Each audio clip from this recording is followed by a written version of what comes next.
been about 3 months since the Brent, it's always hard to say, Brent Spence Bridge. You got to hit all those syllables. Isn't it hard? It reopened following the major fire and shutdown that we all had to live with. It happened in November. Local 12's James Pilcher is looking into how Kentucky was able to reopen it and how much it cost the state. He joins us now live for the second part of his special investigation. James, good evening. Good evening, Kyle. Yeah, normally fixing a bridge like that after a fire like what happened in November would take months, not weeks. But somehow Kentucky got it done in less than 2 months, all for a cost of about $3.5 million. Local 12 Investigates got an exclusive interview with KYTC's top 2 folks from the region, and they walked us through exactly how they did it. This is what the Brent Spence Bridge looked like on the early morning of November 11th during that massive fire. And here's what it looked like after everything cooled down. You can still see the damage to the concrete. How did it go from all of those burn marks to what it looked like after being open for traffic on December 22nd? It was like playing chess, trying to be three or four positions ahead of where we were so we could anticipate and fix any potential pitfalls before they occurred. It was determined the bridge damage wasn't too severe. The bridge could be saved. The next step was making sure there was enough steel available. State officials hustled to secure the supports they would need. Even without a contract, even before the bridge had fully cooled. They did so because Ohio counterpart Tim Keller, who consulted on the project, told them if not, it could take several months to secure. I'm a bridge engineer, so I immediately went to how do you fix the bridge. What was on critical path were those beams. Once we decided those beams had to be replaced, we had to secure them. And it worked out real well. All told, the state bought 50 of the steel support beams. It cost nearly $120,000, including testing and shipping. But the bridge still had to be fixed. First, workers cut out a section on the upper deck, creating a huge gap between the two sides. Officials likened it to open heart surgery because they didn't want to damage the integrity of the bridge.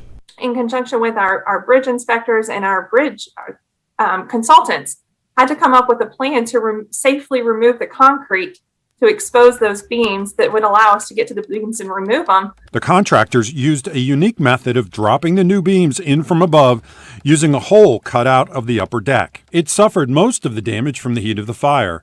Workers followed that with a new coat of concrete and barriers on the lower deck. Only 2 companies even bid on this complicated project. Kokosing from Milford won the final contract with the lowest bid. The total cost also included more than $250,000 on traffic control, including renting the orange barrels from John R. Jurgensen Company of Sharonville. The maintenance of the traffic control on a project, on any of our projects, can easily exceed $1 million. The traffic plan needed adjustments almost every single day. Early on, thanks in part to reporting here at Local 12, KYTC had to shut down the Roebling Suspension Bridge. Our reporting had a role in keeping you safe. My Local 12 colleague, Christian Hauser, got the bridge shut down.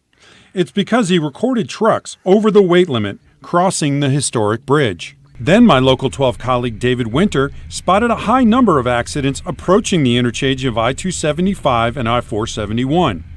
KYTC put up more signage along 275 through Wilder and Highland Heights to help traffic merge better.